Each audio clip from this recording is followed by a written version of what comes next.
Então, abra sua Bíblia comigo em Apocalipse. Eita Deus.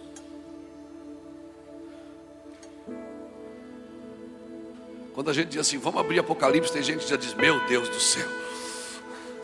Ele já pensa logo na volta de Jesus.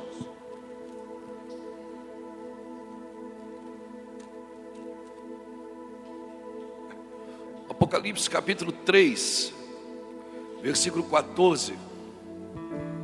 Espírito de Deus, te louvo. Glorifico ao meu Senhor Jesus por essa palavra. Diz assim: carta à igreja de Laodiceia. Ao anjo da igreja de Laodiceia, versículo 14, escreve: isto diz o Amém, a testemunha fiel e verdadeira, o princípio da criação de Deus. Conheça as tuas obras, que nem és frio nem quente. Quem dera fosse frio ou quente. Assim, porque és morno e não és frio nem quente, vomitar-te-ei da minha boca. Dizes, rico sou, e estou enriquecido, e de nada tenho falta. Mas tu não sabes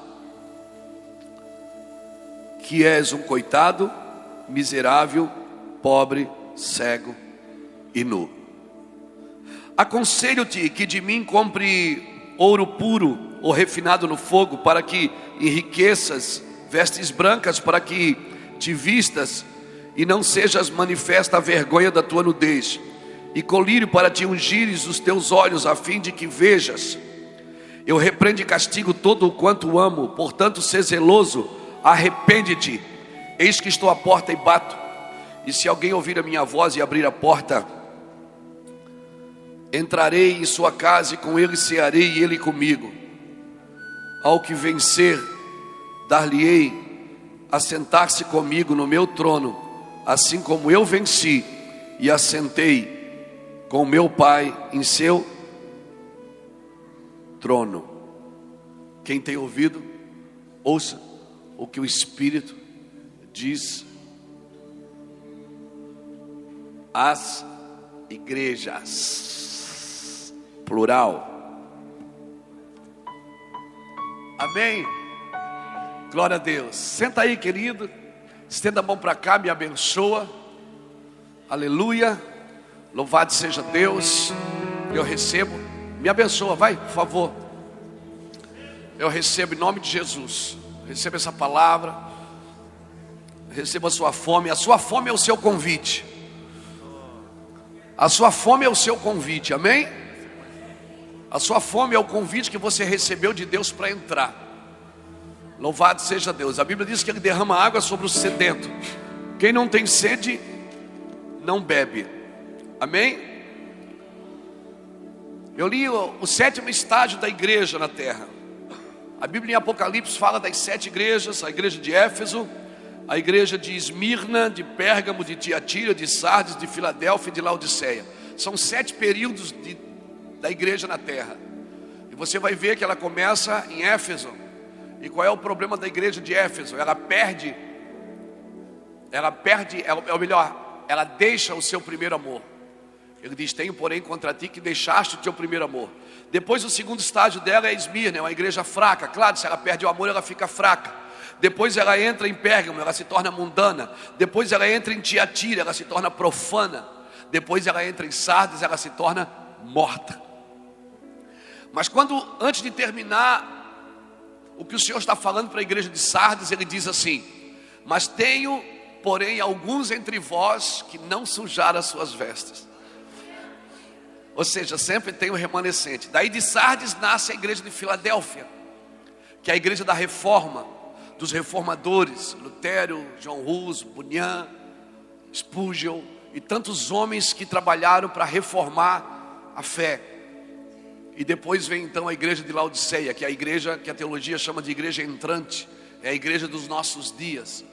É a igreja que pensa que é rica, pensa que não lhe falta nada, mas ela diz: mas tu não sabes. Sabe o que é? É uma igreja noiada, ela perdeu a noção.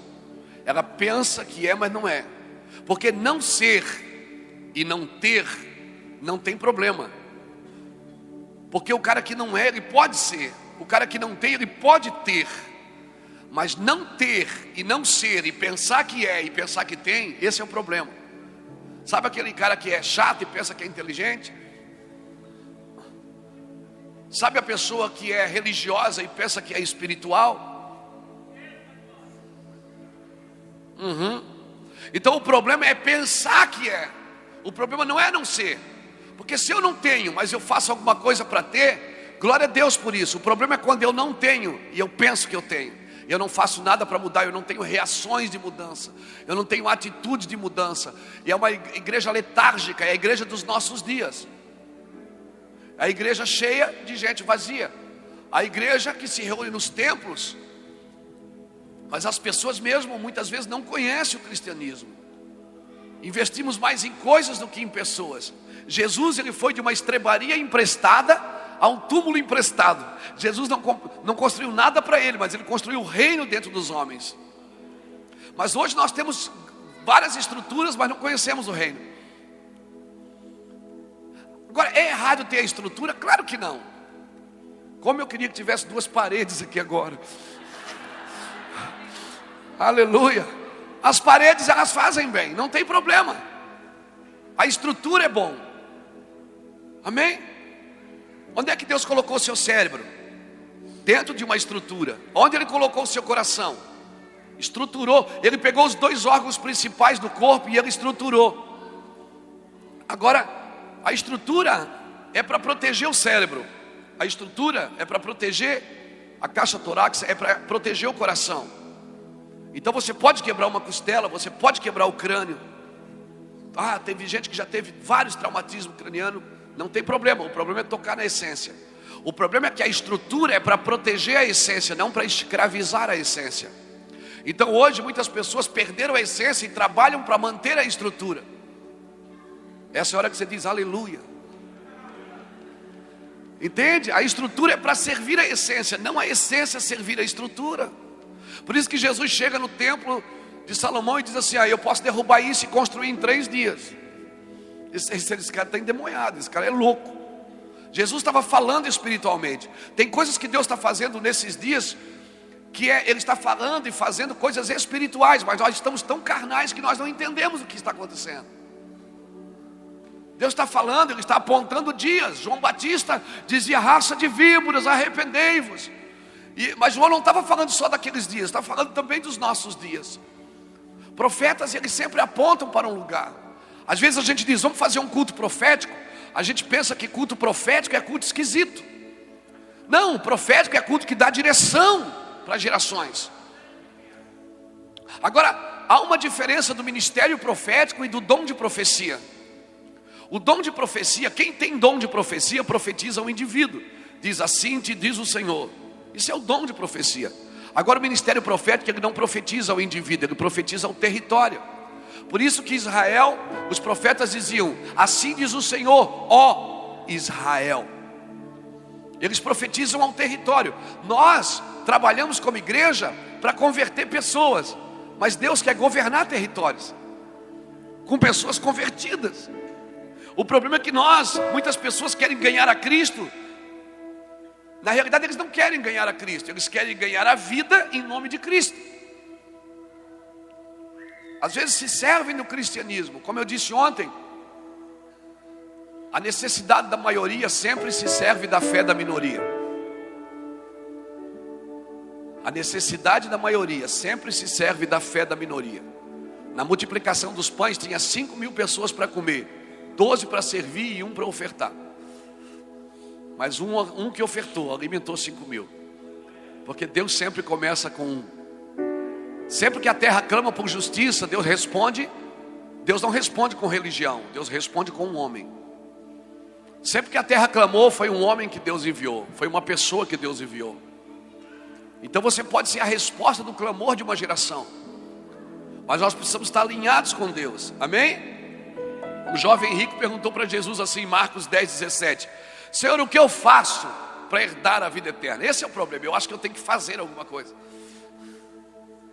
Então eu sempre parto daquilo que eu quero fazer. Então eu faço, saio fazendo e acho que Deus vem atrás de mim com uma procuração em branco para me dar legalidade para fazer o que eu quero. Não. Reino de Deus você não faz o que você quer, você para ouvir a Deus. A palavra ouvir é chamar, obedecer, como disse o pastor Medina, também é chamar. Quando Deus diz assim, ouve Israel, Senhor, a palavra ali, a tradução é chamar. A palavra obedecer também é chamar, porque no vocabulário de Deus não existe duas traduções. Ouvir e obedecer é a mesma coisa. Você vai ler Jeremias, por exemplo, Jeremias 7, 21, quando ele diz, eu nunca vos pedi sacrifício de animais. Eu vos pedi que vocês ouvissem a minha voz e guardassem a minha aliança. O problema é que a gente sai fazendo sem ter ouvido o que Deus quer. Amém? Pecado não é só fazer coisas erradas, é fazer o que Deus mandou fazer. Ah, mas eu estou fazendo para abençoar as pessoas. Irmão, toda a obra de Deus ela é feita ao redor de Jesus. Sempre, por isso nós deveríamos consultar. Toda pessoa que tem um encargo de liderança, antes de tomar atitudes, ela devia consultar o Senhor. Deveria consultar o Senhor. O jovem rico perguntou, o que eu faço para herdar a vida eterna? Jesus disse, está na Torá. Obedeça a teu pai e tua mãe, honre o próximo, não adulterarás, não matarás, não roubarás, não. Ele disse, está aqui. Aí Jesus disse, mas te falta uma coisa. Ele disse, isso eu faço. Aí Jesus estava dizendo, mas não tem a ver com o que você faz.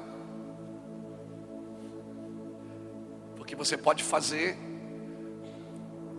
pode botar no piloto automático e fazer. Ele disse, mas te falta uma coisa. Vai e vende tudo que tens e dá aos pobres. Aí ele disse, e a Bíblia diz que ele saiu triste. Se fosse num culto hoje, que aquele jovem rico chegasse e o pastor falasse uma palavra dessa, alguém poderia dizer, pastor, esse homem poderia ser um grande dizimista na igreja. Que palavra dura. Irmão, o evangelho sempre vai confrontar a mente para revelar o coração. Sempre o evangelho vai confrontar sua mente para revelar o seu coração. Aleluia. Então Jesus diz, vai, vende o que tu tens. Na realidade, primeiro, antes de Jesus falar alguma coisa para ele, ele disse assim, bom mestre. E Jesus diz, por que você me chama de bom? Só um é bom. Jesus não deixou nem ser chamado de bom. Jesus diz, só um é bom. O meu Pai que está no céu. Por quê? Jesus não é bom? Mas na concepção bíblica, bom não é o que começa bem, é o que termina bem. Por isso que Deus, todos os dias na criação, quando terminava o dia, Deus olhava, contemplava e dizia, e viu Deus que era bom. Ele não dizia no começo do dia, ele dizia no final do dia. Quando é que Deus vai dizer para você, servo bom e fiel? É no começo da carreira ou no final dela? É no final dela. Como Jesus ainda não tinha terminado a obra, quando o cara disse, bom mestre, ele disse, por que me chamas de bom? Ele disse, só um é bom. Por que só um é bom? Porque só um terminou a obra. Deus, por que Deus já terminou a obra? Porque Ele faz o fim desde o começo. Só Ele terminou a sua obra. Está na Bíblia. Ele é o alfa e o ômega, Ele faz o fim desde o começo. Aleluia. Pastor, então isso é predestinação? Não, querido. Predestinação se Ele forçasse você a viver. Mas deixe-vos dois caminhos. Você vai viver se quiser, mas está pronto. Eita Deus. Jesus diz, por que me chamas de bom? Só um é bom. Sabe o que eu aprendo aqui? Que ninguém é bom e ninguém é ruim até que termine. Então não é você que decide se aquele é bom ou se aquele é ruim. Porque aquele bom pode se tornar ruim, e aquele ruim pode se tornar bom. Eu já vi muita gente boa ficar ruim, e já vi muita gente ruim ficar muito bom. Então ninguém terminou a obra ainda. O que eu aprendo aqui? Acredite nas pessoas, invista nas pessoas. Ninguém acabou ainda a sua carreira. Deus pode mudar no caminho, as coisas podem ir se encaixando. Acredite nas pessoas, invista em gente, ame pessoas. Amém? não é você, aquilo lá é ruim, isso aqui é bom, esse ali é ruim, esse aqui é bom. Não. Pensando assim, você só vai servir quem te serve. Pensando assim, você só vai estender a mão quem estende para você. Tem gente que merece o seu amor, tem gente que precisa dele, mas não merece. Aleluia. Cristianismo é tão simples, mas é tão complexo. Eu chamo de complexidade, de uma simplicidade complexa, porque ao mesmo tempo que é tão simples, é tão complexo. Porque a equação de Deus é diferente da minha. Deus diz que o último é que é o primeiro, que o louco é que é sábio, que o pobre é que é rico, que o fraco é que é forte, que o que chora é que é alegre. Não, esse Deus não é gente. Ele diz: os meus caminhos não são como os seus caminhos, nem os meus pensamentos são como os seus pensamentos. Os meus caminhos são mais altos que os seus caminhos, e os meus pensamentos são mais altos que os seus pensamentos. Isaías 55, daí ele diz assim: assim como não cai a chuva do céu, assim como cai a chuva e a neve do céu, e para lá não torna, mas antes da semente ao que semeia e pão ao que come, assim é a palavra que sai da minha boca. Ela não voltará para mim vazia, ela prosperará para aquilo que for designada. Alguém pode levantar a mão e dizer: eu estou entendendo isso? Aleluia, glória a Deus. Chove aqui? Chove nessa terra, não chove? Você vê a chuva cair, mas você não vê ela voltar. O problema é esse: quando a chuva cai, você diz: Deus está me abençoando. Quando ela volta, você não vê, e porque você não vê, você não reconhece. Mas assim como cai a chuva e a neve do céu, e para lá não torna. Preste atenção no que você está lendo. Mas antes da semente ao que semeia e pão ao que come. Quem aqui já ouviu uma profecia assim: eis que eu te digo, filho meu, vou te levantar, vou te dar vitória? Quem já ouviu? É bom ou não é? Fala a verdade, irmão. Você rola no chão, você ouve 30% dela. Depois você pergunta: o que ele falou mesmo? Eu estava tão emocionado. Esse é o problema, é que Deus está falando do seu espírito e você está recebendo na alma.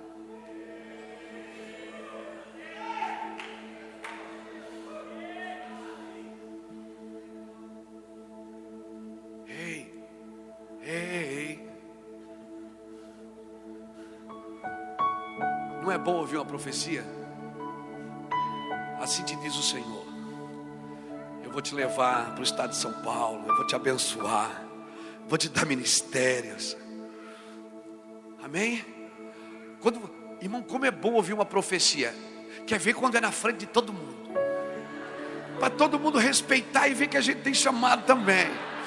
Aleluia, respeita a polícia. Não é bom? Você está assim ouvindo, quer ver que aí todo mundo, aí você levanta do chão assim, caiu na unção, levanta.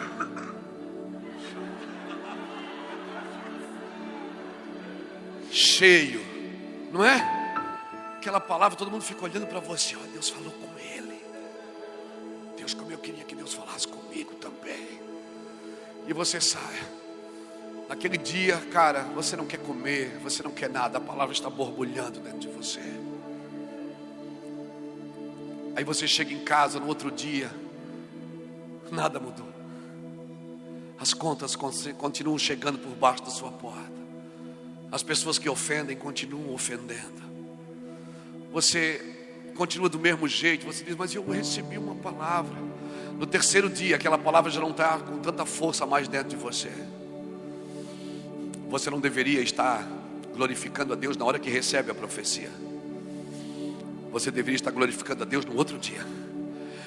Aqui fora estava tudo apagado, mas aqui dentro você recebeu uma palavra.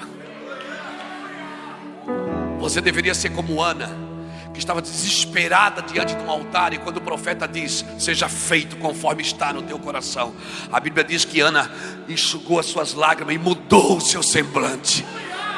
Aleluia. E sabe o que ela fez? Ela foi para casa, deitou-se com o seu marido e concebeu. Sim.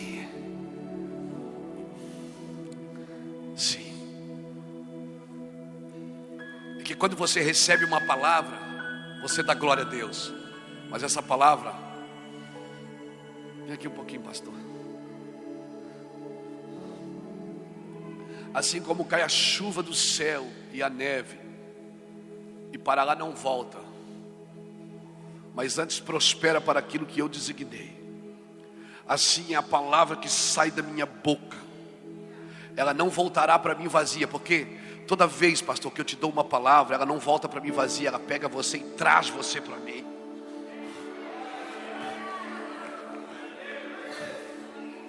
O problema é que você quer que Deus cumpra o que Ele disse, mas Ele só vai cumprir se você estiver nele.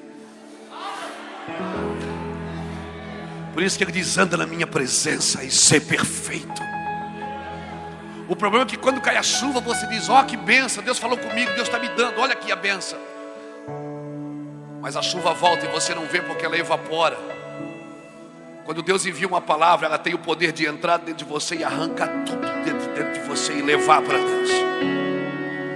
E aonde estiver o teu tesouro,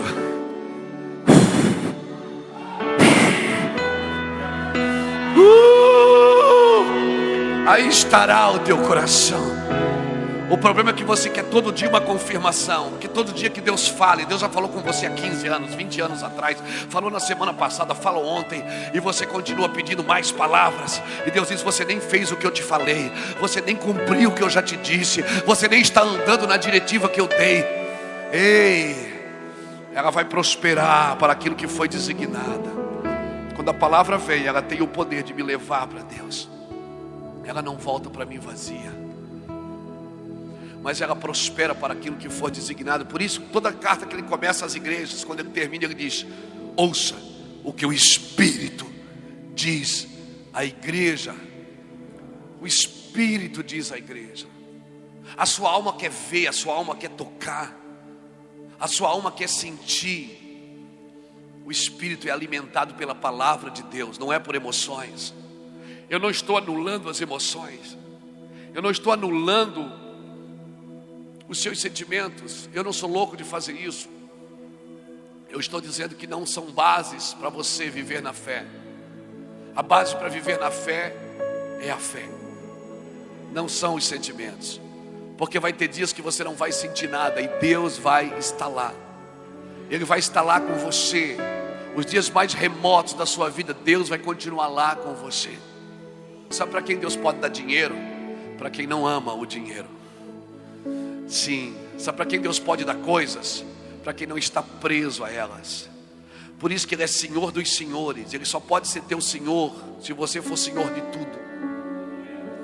Senão Ele é só Salvador. Só Salvador. Como assim só? Salvação não é o plano original. Porque se Ele quisesse só me salvar, na hora que eu aceitasse Jesus, Ele me matava e me levava para a eternidade. Mas Ele não quer só me salvar, Ele quer que eu volte a fazer aquilo que Adão perdeu. Multiplique, frutifique, sujeite a terra. Sim, sujeite a terra. É isso que Ele quer. Por isso que Ele diz: me conheça. Me conheça. Você precisa me conhecer, para que você se sujeite a mim. Senão você vai querer me usar, vai querer usar os benefícios da cruz. Jesus como Salvador é uma coisa, como Senhor é outra coisa. Amém, querido? Tem muita gente salva na igreja, mas que Jesus ainda não é o seu Senhor. O seu Senhor é o seu plano de carreira, o seu Senhor é aquilo que Ele deseja, o seu Senhor é aquilo que Ele anseia. Jesus só é Senhor daquilo que é entregue para Ele governar. Ele é Senhor da sua vida. Tem muitas coisas que eu ainda faço por prazer, não por dever. Enquanto eu viver só de prazer e não por dever, eu nunca vou conhecer o prazer verdadeiro. Se você acha que servir a Cristo é só viver um bom evangelho, o seu evangelho é muito raso. Viver a Cristo é viver sujeição, querido. É acordar de manhã e estar disposto a Ele, estar exposto à glória de Deus. Porque muitas vezes eu só faço aquilo que é gostoso para mim, aquilo que é bom para mim. Eu nunca serei mais liberto do que ser escravo de Cristo. Eu sei que talvez mensagem como essa não cabe nos nossos dias, porque nós estamos nos dias das gerações que tem tantas imaginações, e a gente pensa que imaginação é revelação.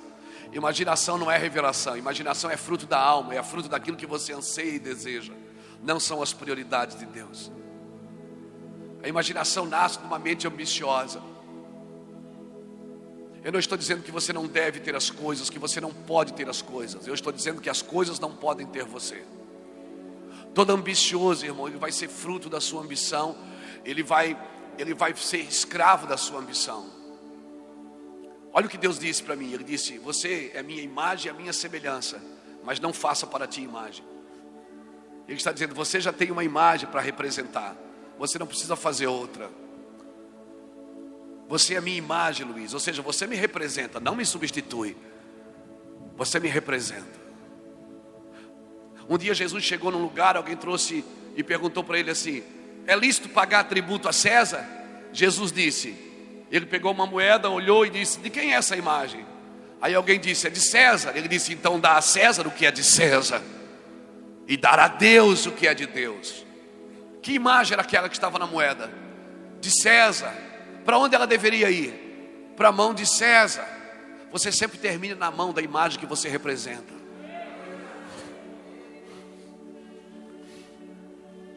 Às vezes você representa só a sua denominação, não representa o reino de Deus. E a sua denominação você faz crescer, porque eu posso fazer as coisas crescerem. Eu fui capacitado por isso. Mas elas podem crescer e não desenvolverem. O reino de Deus você não faz crescer.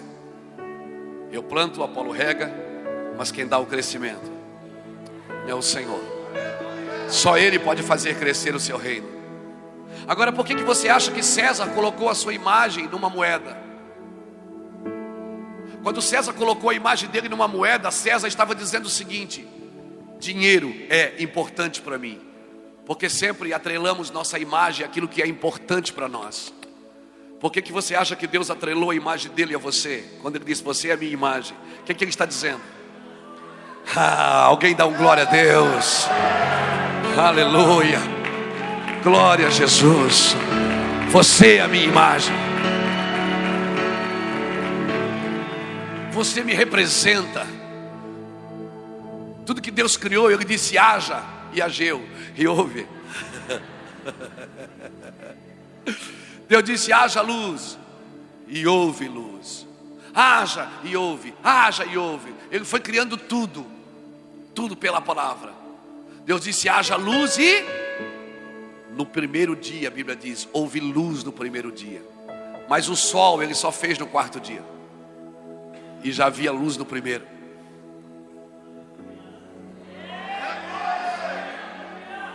O que é que eu aprendo aqui? Que não é o sol que ilumina o dia, é a palavra. Porque o verbo é desde o princípio. Sim, o verbo é desde o princípio. E o verbo da vida me ensinou 3 verbos: ide, fazei e ensinai. Ele disse: haja luz, e houve luz. E o sol Ele só fez no quarto dia, e já havia luz no primeiro. Quando você olha para o sol, o sol não ilumina o dia, ele governa o dia. E a lua governa a noite. Porque tudo que Deus faz tem governo. Tudo Deus faz tem autoridade representativa. Por isso que Ele disse: seja sujeito às autoridades. Porque Deus é Deus que estabelece autoridades.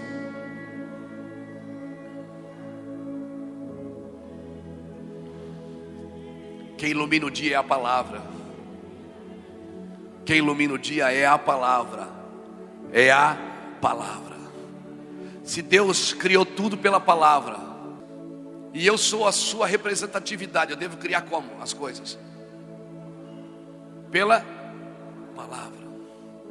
Eu posso chegar num lugar e dizer: assim diz o Senhor. Eu declaro em nome de Jesus que a corrupção vai acabar aqui. Eu declaro que a prostituição vai acabar aqui. Em vez de eu ir para lá e dizer: vai todo mundo para o inferno, eu digo: vocês vão ao céu. Vocês serão salvos e abençoados. Sim, eu tenho poder Porque eu tenho as duas naturezas. Deus me elegeu nele, antes da fundação do mundo. Agora preste atenção, tudo que Deus criou, Ele criou mas a Bíblia não diz que Deus disse para o homem, haja homem. Ele disse não, para o homem Ele disse diferente, façamos. Tudo que Deus disse haja, houve, mas o homem Ele disse façamos. Para deixar claro uma coisa, que a minha relação com o homem é de toque, é de formação, eu formo você. Você foi criado em mim, eu tirei você de mim, formei você da terra e entrei em você. Você está entendendo isso? Você pegou isso no seu espírito? Vem cá de novo, pastor. Eu gosto de mostrar porque é melhor. Deus te elegeu nele, antes da fundação do mundo, Efésios 1:4, para que fôssemos santos e irrepreensíveis diante dele em amor. Onde é que eu fui criado? Nele. Você não nasceu, a sua vida não começou no ventre da sua mãe. Por isso você pode ser rejeitado desde o ventre. Você pode ter sido fruto de um incesto, fruto de um estupro. Sua mãe pode ter rejeitado você, ter deixado você no orfanato, ter deixado você na frente da casa de alguém. Pastor, eu sofro porque eu fui rejeitado desde o ventre, mas a sua vida não começou no ventre. Então quando você for fazer cura interior, não volte ao passado, volte à origem. Porque eu não sei aonde você foi rejeitado, mas eu sei aonde você foi eleito. Eu sei, ele diz, ele me elegeu nele. Ei, alguém adore o Senhor aqui. Ele me elegeu nele. Eu sou propriedade dele, exclusiva nele. Quero conhecer.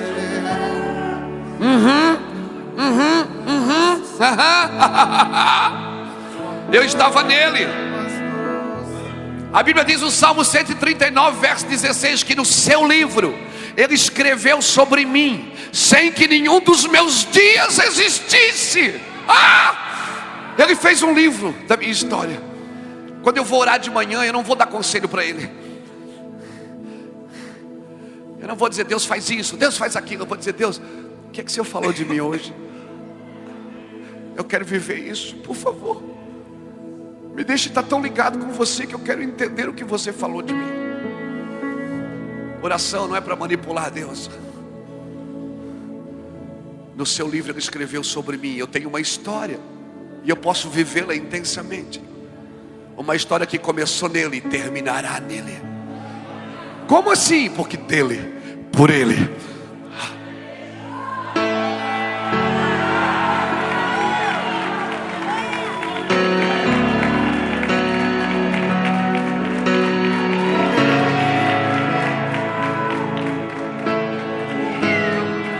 Então, quando você não conseguir ver o destino, volte à origem. A origem sempre leva você de volta ao destino. Não volte ao passado. O passado é dor. A única coisa que eu vejo no passado é a cruz. Sim. Por isso quando você está tomando ceia, Ele diz, todas as vezes que comerdes do pão, presente, lembrarás da morte, passado, até que Ele venha, futuro. Quando você vive com Jesus, você não vive mais preso ao tempo. Não importa se a sua vida aqui fora vai ser de 60, 70, alguns por sua robustez a 80. Não importa a sua vida aqui dentro. Aqui dentro você é eterno. Por isso, ainda que o meu homem exterior se desgaste, o meu homem interior se renova a cada dia. Você está pegando isso no seu espírito?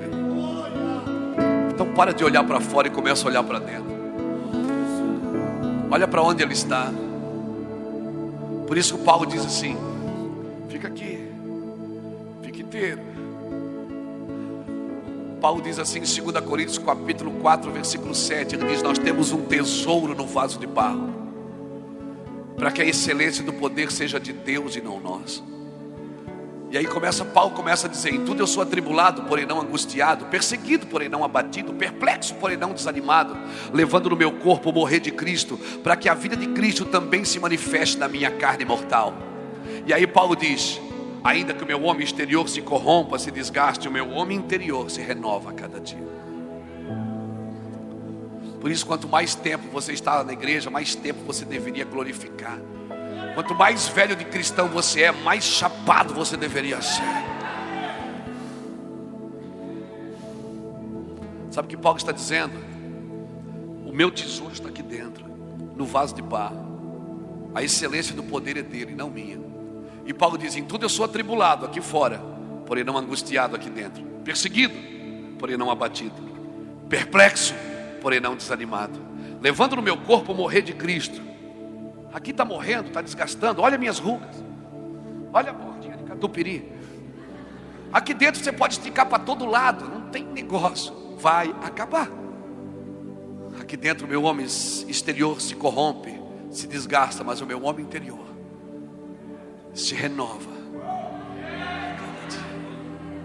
Você entende que o apóstolo Paulo disse: eu estou preso, mas a palavra do Senhor está livre. Você entende Paulo preso? E em Filipenses por 24 vezes ele diz: alegrai-vos comigo, no Senhor. Aleluia. Sim. Aprenda a viver o evangelho interno, o evangelho eterno. Para de correr para a igreja atrás de coisas. Isso é muito pobre, muito medíocre. Isso não é evangelho de Jesus. Isso é igreja evangélica. E muitas vezes a igreja evangélica tem envergonhado a igreja de Cristo. A igreja de Cristo, ela está olhando para dentro e cumprindo os propósitos e os princípios da palavra. Deus não se impressiona com a igreja. Deus não é evangélico.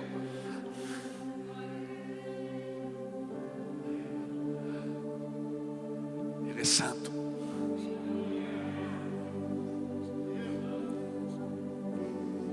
Adão estava em Deus.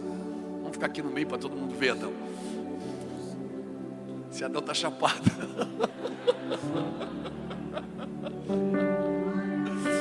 Ei, Adão, é bom, não é? Adão estava em Deus, e Deus fez um jardim e colocou Adão dentro. Aí depois Deus tirou Adão dele, misturou Adão com a terra e entrou em Adão. Ele entrou em Adão. Sabe de uma coisa? Você nunca se desligou de Deus. Você estava nele e agora Ele está em você. Nunca foi sobre nós, nem que pudemos fazer. É tudo sobre você, para você, Jesus. Nunca foi sobre nós, nem sobre o que podemos fazer. É tudo sobre você, tudo para você, Jesus. Porque dele, por meio dele, para ele são todas as coisas. Abre os nossos corações, abre os olhos dessa cidade, Senhor. Abre os olhos da nossa geração para que contemplamos a Tua glória. Abre os olhos da nossa geração para que contemplamos a Tua santidade. Tira-nos da religião, nos liberta. Nos liberta, Senhor, do antropólogo, dessa coisa terrível, desse humanismo. Sobre você, Jesus, Hosana, Hosana, sim, Hosana, Hosana, nas maiores. eu tô querendo pregar Apocalipse, cara, mas ele não deixou ainda não. Você viu que Apocalipse não é tão ruim assim? É revelação, o livro da revelação. Porque o que você espera do futuro determina como você vive hoje. O que você espera A sua escatologia determina os seus dias de vida aqui agora. Aí então Deus entrou em Adão. E aí todo dia Deus vinha para falar com Adão. E aí, Adão, como é que tá? Tudo bem? Tudo beleza? E como é que é o nome daquele animal ali? Como é que você botou o nome? É elefante. Elefante, cara, que legal, elefante. Vai ficar elefante para sempre agora, porque você escolheu.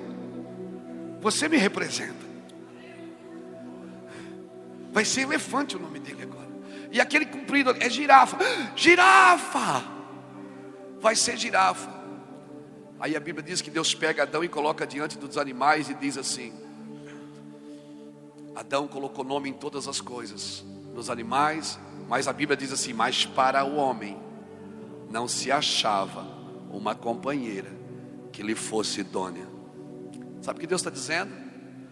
Ele está dizendo assim: Adão, você não vai poder se relacionar intimamente com nenhum deles, porque eles não têm a sua natureza. Eu vou ter que explicar uma coisa para você.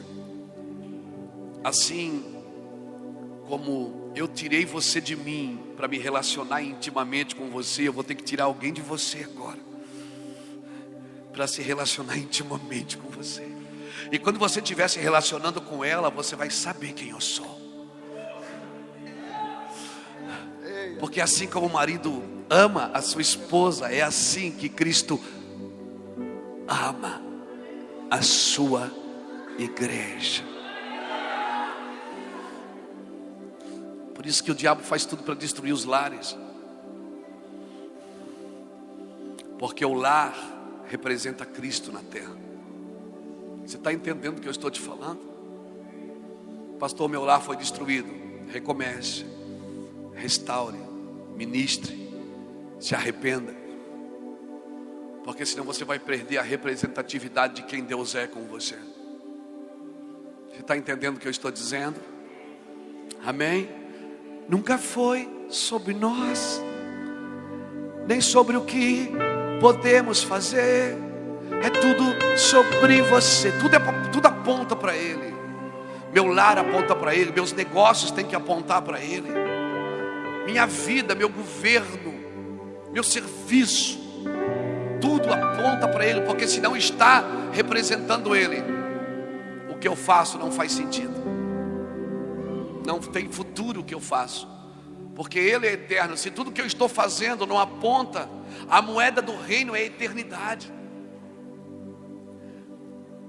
E aí um dia esse homem peca, ele cai. Todos os dias Deus ia ao encontro, todos os dias. Mas aquele homem caiu, mas Deus não faltou ao encontro. E o que mais me impressiona nele é que ele entra no jardim como se nada tivesse acontecido. E o pior, ou melhor, ele sabe onde Adão está. E ele sabe o que aconteceu. E ele diz: Adão. Ele é maravilhoso. Ele já sabe o que está acontecendo com você, mas ele quer ouvir da sua boca o que aconteceu. Porque ele só pode perdoar o que você reconhece. Então ele entra: Adão, Adão, cadê você? Eu vim aqui só para te ver. E Adão está escondido atrás das árvores. Deus diz, e Adão diz: Senhor, eu ouvi a tua voz e tive, pela primeira vez, a voz de Deus trouxe medo. Eu tive medo, porque estou nu. Aí Deus faz a pergunta-chave. Ele diz: quem te falou que você está nu? Ou seja, quem você está ouvindo agora? Quem falou para você que você está nu, Adão? Quem te disse isso? Mas eu vi você, eu tive medo. Ei, olha aqui para mim. Adão, eu venho aqui todo dia e vejo você nu, cara. Você está nu há tanto tempo comigo. E você também se via nu. Mas você não tinha vergonha, sabe por quê? Porque você olhava para você através de mim. Agora você quer olhar para mim através de você. O problema é, Adão, quando você quer me conhecer através da sua carnalidade, não através do meu espírito. Você está nu há tanto tempo, cara. Esse é o nosso problema. É que depois da queda, obrigado, pastor, a gente quer conhecer a Deus do nosso jeito. Eu me lembro quando eu aceitei Jesus, um pastor na igreja, irmão, eu estou tentando pregar Apocalipse, eu não vou mais insistir. Eu vou ficar aqui na chapação. Eu aceitei Jesus e eu congregava numa igreja. E um irmão disse assim: Luiz, você quer ser cheio do Espírito Santo? Eu disse: quero. Ele disse: então ora, ó, eu vou te ensinar uma oração. Ele me ensinou assim, ó: me usa. E eu orava: me usa, Senhor, me usa. Chegava a doer os maxilares. Na outra semana ele me encontrava no culto. Daí eu digo: não, eu acho que não, assim. Ele disse: claro, você não jejua, tem que jejuar. E eu jejuo, irmão, jejum direto. Foi bom porque eu aprendi a jejuar bastante. E jejum. Na outra semana eu encontrava ele no culto. Ele disse: daí, irmão Luiz? Eu digo: não, irmão, eu acho que não estou cheio. Não sei, eu acho que não. Ele disse: claro, você não vai no monte. E agora eu estava orando, jejuando e indo no monte. E eu estou lá no monte, chorando, pernilongo para todo lado. E vou no monte até hoje, mas... E eu estava lá. Na outra semana ele me encontrava, eu já andava na igreja assim, com medo dele. Quando eu via ele, eu pulava no corredor. Porque nós queremos criar mecanismos. E aí um dia eu esbarrei com ele e disse: oi, irmão Luiz, pô, a gente não se viu mais, né? E eu cá dentro, graças a Deus, né? Ele falou assim: você não está cheio ainda, eu estou vendo, ó. Tem alguma coisa errada com você. E aquela palavra entrou dentro de mim: tem alguma coisa errada com você. Eu fui para casa, dobrei meu joelho na sala e comecei a chorar e disse: Deus, eu só queria ser cheio do teu Espírito. Como eu queria orar em língua, ser cheio do Espírito Santo, estender minhas mãos. Ele disse: sabe qual é o problema? É que você quer me merecer. Ele disse: você acha que você tem que fazer alguma coisa para que eu venha? Luiz, eu já vim faz 2000 anos. Luiz, eu não sou uma promessa, eu sou uma realidade. Eu estou aqui. Sim. O problema é que você quer me merecer. Eu não venho porque você merece, eu venho porque você precisa. Sem mim, nada podeis fazer. Nunca foi sobre nós, nem sobre o que podemos fazer. É tudo sobre você, para você, Jesus. Sempre por Ele. Em 10 segundos eu estava com as mãos levantadas e dizendo: Shá cantoró que amandará raba, e nunca mais parou. Aleluia. Nunca mais. O problema é que você está esperando alguma coisa do céu vir e plugar você na tomada, um choque, sei lá. Vou ligar um fio elétrico debaixo da sua cadeira. Porque você acha que é por sentimento, não é por fé. Você tem que fechar os seus olhos e dizer: ah,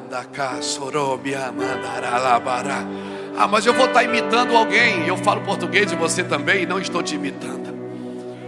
Essa é a linguagem do reino, é o vocabulário que o diabo não entende. Ele disse: você não sabe pedir como convém, mas o meu Espírito intercede com você, com gemidos inexprimíveis, porque o Espírito que está dentro de você sabe o que Deus quer para você, e você não sabe. Então deixa Ele orar no seu lugar. Entra num quarto e fica tchá, cantorô. A sua mente vai ficar viajando. A sua mente vai dizer: isso não adianta. A mente vai querer manipular a Deus. E o Espírito diz: não, deixa que eu oro. Eu sei o que Ele quer dar para você. Eu sei o que Ele quer dar para você. Você não sabe pedir como convém, mas o meu Espírito intercede com você, com gemidos inexprimíveis, segundo a vontade de Deus. Ele intercede por mim.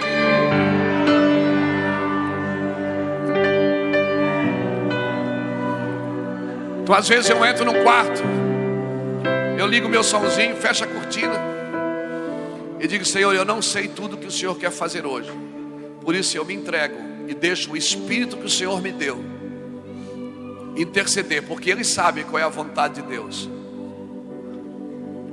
Línguas estranhas não é para a gente chapar na igreja, é para a gente falar com Ele. Mas a minha mente, ainda bem que a mente não sabe. Porque a mente sempre vai querer buscar coisas para você.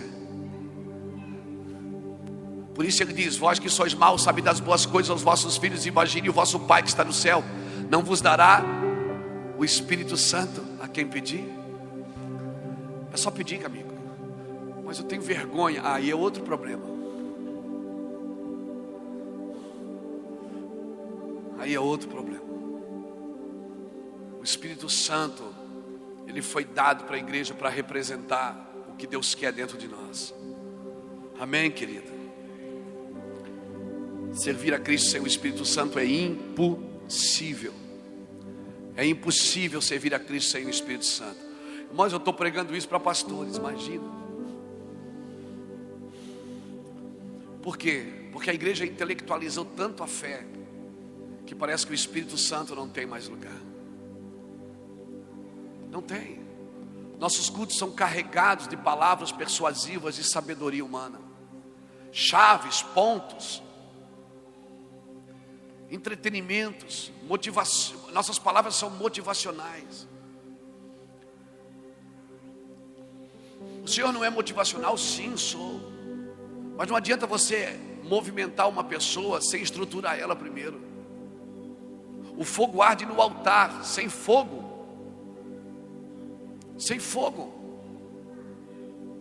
só fogo não adianta, tem que ter altar. A tribulação, ela produz a perseverança. Não tire a tribulação da sua vida. O próprio Jesus disse: Pai, se possível, afasta de mim este cálice, mas seja feita a tua e não a minha. Abra comigo Romanos 5, leia o que está escrito aí. Meu Deus.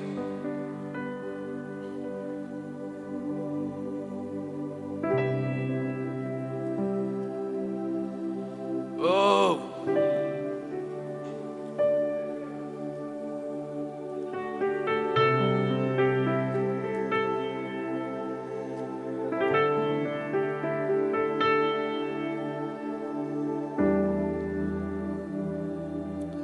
Tem um rio de cura aqui, viu? Tem sim um rio de cura. Deus vai virar uma chave aí dentro, acabou. Romanos capítulo 5. Olha o que diz o verso 2: mediante quem obtivemos entrada pela fé a esta graça, na qual estamos firmes e nos gloriamos da esperança da glória de Deus. Não somente isto, mas também nos gloriamos nas tribulações. Nos gloriamos nas tribulações, sabendo que a tribulação produz a perseverança. A perseverança produz a experiência, e a experiência a esperança. Ora, a esperança não traz confusão, porque o amor de Deus está derramado em nossos corações pelo Espírito Santo que nos foi. Perseverar não é continuar fazendo, é continuar crendo. Porque muitas pessoas podem continuar fazendo, mas não crer mais naquilo que está fazendo. E coisa pior que tem é um pregador incrédulo com um microfone na mão, porque nem ele acredita no que ele está dizendo. Por quê? Porque ele não experimentou. E por que não experimentou? Porque ele passa mais tempo com o microfone do que com Jesus. Nós somos chamados para representá-lo, não para substituí-lo. Passe tempo com Deus e a vida de Yeshua, a vida de Cristo vai se manifestar na sua vida. Não tem mais a ver com o que falamos, com o que cantamos, tem a ver com o que estamos nos tornando. O Evangelho é avassalador, ele é transformador, amém? Irmão, perseverar é continuar crendo, não é fazendo. Os ministérios que Deus tem é para homens mortos, não é para homens vivos. Deus não pode dar ministério para um homem vivo. Ministério na mão de um homem vivo vira morte. Mas ministério na mão de um homem morto vira vida. Por isso que Paulo dizia: em nós opera morte, mas para que em vós opere vida. Paulo diz: em nós opera morte, para em vós opere vida. Por quê? Porque eu tenho aqui, eu tenho na mão o Evangelho. Irmãos, todos os dias, ou pelo menos todas as semanas, eu estou diante de milhares de pessoas. Se eu digo para elas: levanta a mão, todo mundo levanta. Se eu digo assim: pula para a direita, todo mundo pula. As pessoas estão ouvindo a palavra. Eu posso me usar da palavra agora. Eu posso dizer assim: olha, Deus está me mostrando que tem 30 pessoas aqui que vai me dar R$1.000.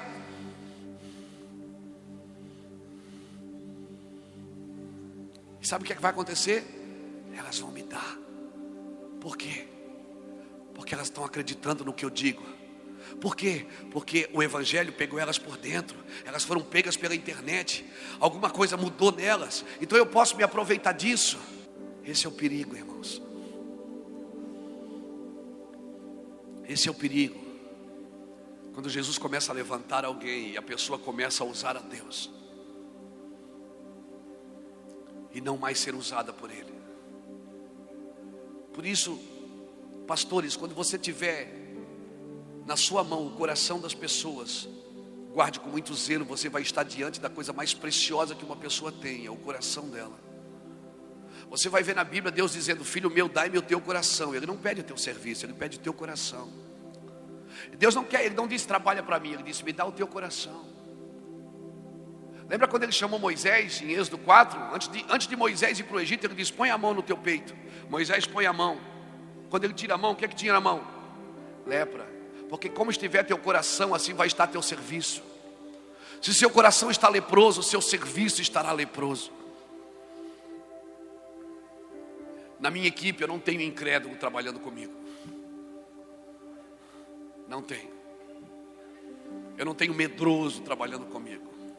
E eu não tenho individualistas trabalhando comigo.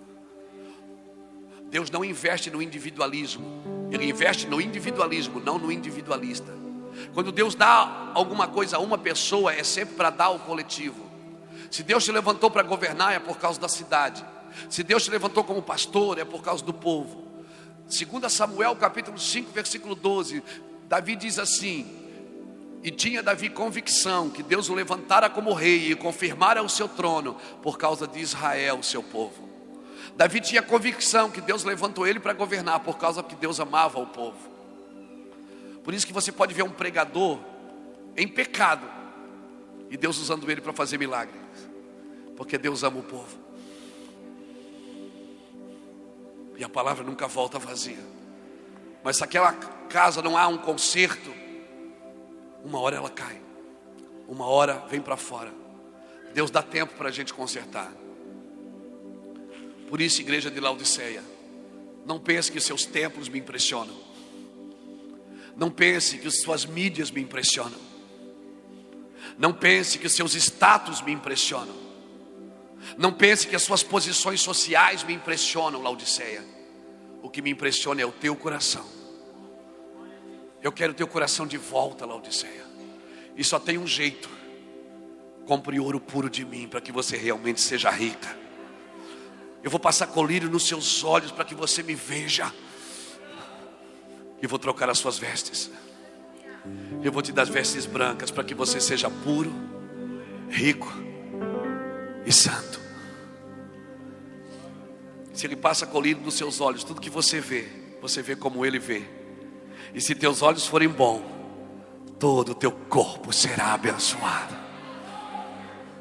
O mundo olha para aquele homem e vê um traficante. Deus olha e vê um missionário. O que você vê?